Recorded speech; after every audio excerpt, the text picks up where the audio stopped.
If you usually ask yourself, what's the point of organizing my inbox or sticking to a schedule when at the end of the day, none of it is going to solve the fundamental absurdity of existence, you might be diagnosed with ADHD. People think ADHD is just about being easily distracted, but sometimes it's just not your fault. It's society's fault. They expect you to sit in one spot and be productive for 8 hours. Really? Not even some complimentary snacks while I contemplate the meaning of life? But here's the thing. When nothing matters, you're free to think about everything at once. Why limit yourself to one train of thought when you can jump between 5 in the span of 30 seconds? Congrats, because that's the advantage of ADHD. I don't think that people with ADHD don't care. Maybe it's that they care too much about everything all the time. Society loves to tell us to focus, but let's be honest, society itself is one giant distraction. TikTok, Instagram, emails, that guy who won't stop talking about his weekend. How am I supposed to... Hey, are you listening? Are you still with me, huh? Focus, please. But how do you even treat something that's fundamentally wired into your brain? You know what?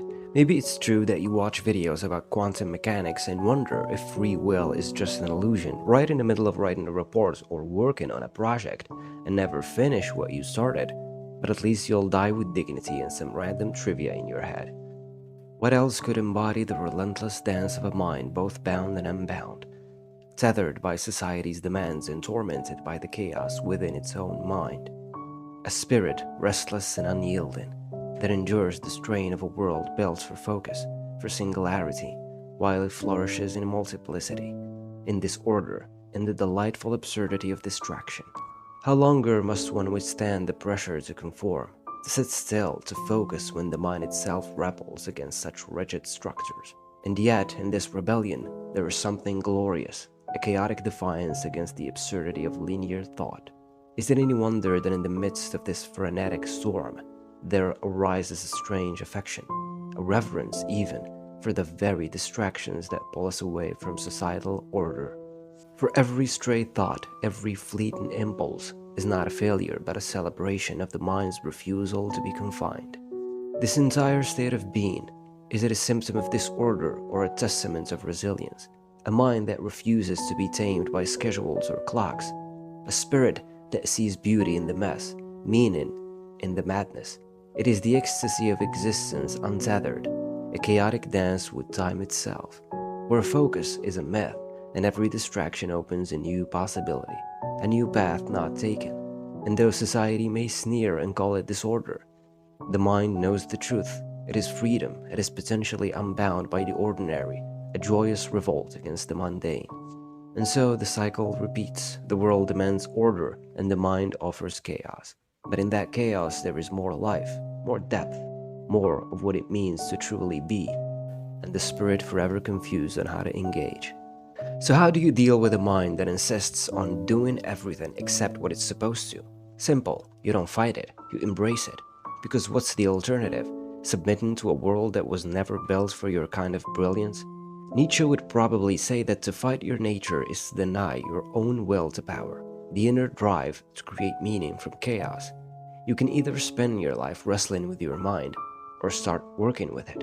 Take Kierkegaard, for example. He spoke of the leap of faith, not in the religious sense here, but in trusting yourself when nothing else makes sense. Sure, maybe you can't follow a routine like everyone else, but who says you have to? Maybe your faith is in your own unique rhythm, embracing the absurdity of being human. After all, existence itself is pretty absurd, and yet, here we are. On the psychological side of things, one of the best strategies isn't about forcing yourself into society's mold. It's about managing your energy. Ever heard of dopamine hunting? ADHD brains crave dopamine, which explains the need for simulation. But instead of fighting this craving, use it. Set short tasks, create mini deadlines, break things into bite-sized chunks, and then reward yourself when you finish. Basically hack your brain into thinking it's winning. Another trick? Find meaning in the madness. Viktor Frankl, the existential psychologist, once said that humans aren't driven by pleasure, but by the search for meaning. If you can make your chaotic stream of thoughts feel like they matter, suddenly the distractions aren't distractions. They're just pieces of a bigger picture. So maybe organizing your inbox isn't solving life's absurdity, but could it be a way of finding clarity in the chaos? a tiny rebellion against the void. The Stoics too have something to offer. Marcus Aurelius would remind you to control what you can and let go of what you can't. Can you control how your brain works?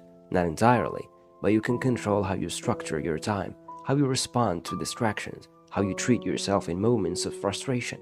And sometimes the most freeing thing is to accept that imperfection is okay. In the end, your brain isn't broken, it's just playing by a different set of rules. And maybe, just maybe, that's a strength in a world that's too busy following the ones that don't make sense to you. The real question is, will you fight to conform, or will you learn to thrive in the chaos?